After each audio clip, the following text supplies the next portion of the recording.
Our lead engineer at SumnerOne, Jeff, welcome back to the studio. Thank you very much. Great to see you, sir. Anybody that has a question about your technology, not your technology, their technology, but I speak to people one-on-one here, give us a call at 314-969-5877, 1-888-550-KTRS, that's 5877, or star KTRS from your cell phone, and we'll get you on with Jeff. So today we're going to talk about something I've often wondered about is going into the coffee shop with your computer and logging on there. Yep. And my recommendation is don't do it. Really? Yes. Okay. Free Wi-Fi. I mean, it's interesting. Don't do it. Okay, well, that's a pretty broad brushstroke because people are doing it all the time. It is. All it right. is. So there are ways that you can protect yourself. I'd like to qualify the previous statement by saying don't do it without using some protection. And sure. In this case, I would recommend you to use, make sure it's not an unsecured network, first of all. Okay. So, and your phone or your device will usually tell you if it's unsecured. That's bad news because that means anybody can intercept your traffic, look at what you're typing and sending, what have you. Do you think there are people that sit there in those coffee shops doing that? I've done it. Really? yeah, just to prove a point to Sure. somebody that it's doable. So yeah, there's if somebody's doing it just to prove the point, I'm sure somebody's doing it maliciously. Sure. Unbelievable. Well, and something to note too. No wonder I haven't gotten my latte. It's like they keep changing my name. Federico! Yeah. Somebody changed my name. But something to think about too. A lot of those coffee shops, there's apartments above the place. So isn't it true that a lot of people can access anybody that's down below from their apartment upstairs? Absolutely, yes. Yeah. Anybody that's within range, they can pick up that signal. So, the advice that I give to people is number one, make sure it's secured, and number two, if at all possible, pay for a VPN connection. You can rent a VPN connection from a dozen different companies that are reputable, and you can use it on any device. So you can use it on your home game system, your home computer, and use that when you're in those public situations. If you can't do that, then the bare minimum would be don't do anything like check your email, banking, shopping, or anything like that, and because there's a very good chance that your traffic can get intercepted. VPN is a acronym for? Virtual Private Network. Virtual Private Network. Okay, Yep. Good to know. Yeah, so when you use a VPN, your traffic's encrypted from point to point. Got it. Okay, we have Mary Ann. She is from St. Louis, and she has a question about email and trash. Okay. Email and trash. Mm-hmm. You mean junk? Yeah, Mary? Mary, hi. Welcome to the show. Well, probably 6-7 months ago, an email went out from our email address to a handful of friends and family asking for money because I was in some third world country ill and my husband needed money. Obviously, it was not true. But ever since, and we got rid of that, but ever since then, all of our incoming email goes into the trash. So I've been opening up the trash, and if there's anything good, transferring it to the inbox. How do I go about fixing something like that? In that particular case, I would probably uninstall your email client and then reboot your machine and then install your email client again. You probably have an IMAP account, and so all of your email will come back into the new client, but there's some kind of rule or some kind of change that probably occurred or ran as a script that affected how your current configuration was set up. That would be my first recommendation. Gotcha. Okay, Mary. Thank you very much for the call. Wait, hold on. Who's the client? The client would be Mail, or you might use Firefox, a Mozilla Mail client, or there's any number of them out there that you might be using. I'm not really sure what your personal situation is there. How would you do that? I think that's what she's asking. Generally, you go to Add Remove Programs and locate the name of the program in there and just uninstall it, and then you can reinstall it and then put your credentials in again and everything. That'll give you a fresh start most of the time.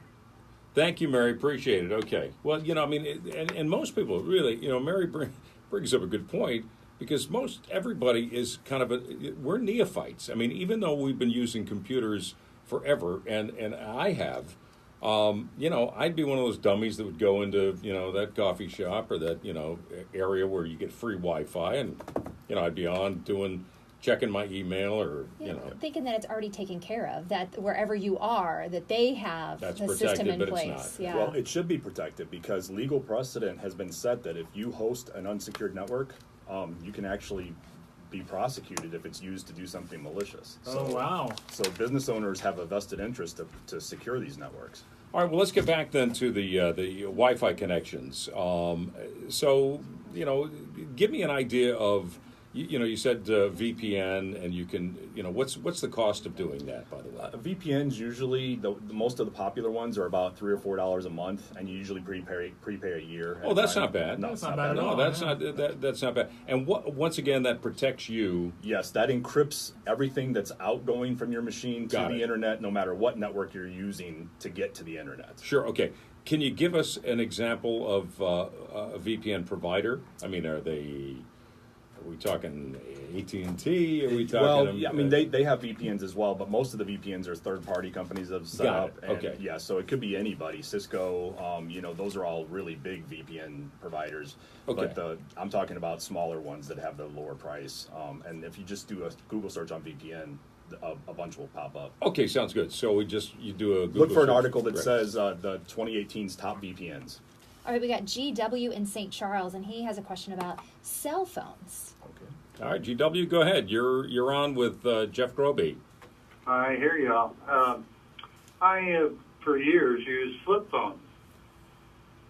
You know, flip them open and dial or hit the button and select a calling person. And I'm thinking about getting a smartphone. And I saw an ad that came across my screen the other day. I could buy a pre-owned smartphone, refurbished or like new condition, for $199.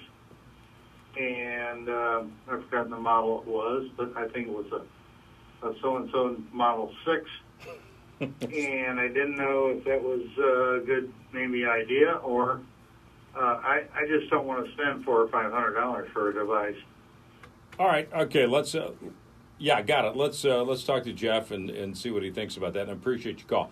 So this guy wants a pre-owned phone. It's reconditioned, and I suppose one of his worries is there anything on that phone when they recondition, refurbish them that he'd have to worry about, and are they of value? I mean, do they If it's an iPhone 6 or a Galaxy 6, which are the two sixes that pop into my mind, those are perfectly viable phones in today's market.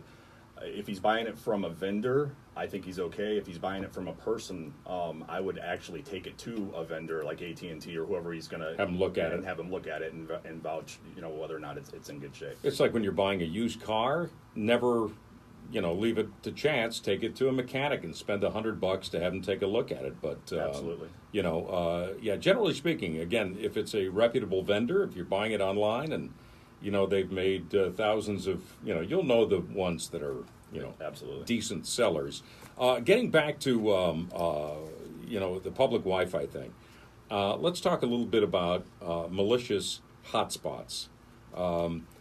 What are hotspots and what are the malicious hotspots? Because I've created my own hotspot with my phone Right, Yeah. right. And most of the when I sit on it for any length of time. yeah. No, I'm kidding. And that is malicious. That is funny. Hotspots are, you can use your phone to set up an ad hoc wireless network that you can then use other devices to attach to. And for the most part, they're secure because you're setting them up yourself. Right. And it's only between whatever device and your cell phone. However, there are hotspots that are set up in large cities. The one that pops to mind is the largest one in the world. Mumbai has like 700 hotspots throughout the city of Mumbai. And there are malicious hotspots there because people, one of the ways that they get to people is they'll take a hotspot name and they'll change 2 letters. They'll transpose 2 letters. So it looks like it's the name of all the other hotspots, but this one's just slightly different. So close. And if you attach to that, now they're intercepting every single piece of traffic that's coming out of your device. You rotten. That Every is- one of them. Mean people. Is it possible for them to plant stuff on your laptop, for example? It is. Some of these hotspots do a push. If you stay in a hotel, sometimes when you sign into the wireless at a hotel, it pushes a web page to your device where you have to log in with some credentials or something like that. Yeah. Mhm. Yeah. Okay, these malicious hotspots can do the same thing. They can push JavaScript or something to your device and actually plant something on your device that executes.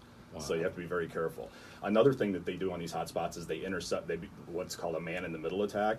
They decrypt the keys that are being used to communicate on both ends, and then they intercept all the traffic without you ever knowing that somebody's intercepting it. So it's amazing. What about SpectraVision? Would they know what adult film I'm watching in a hotel? Yeah, I'm asking for a friend of mine. yeah, What's his name?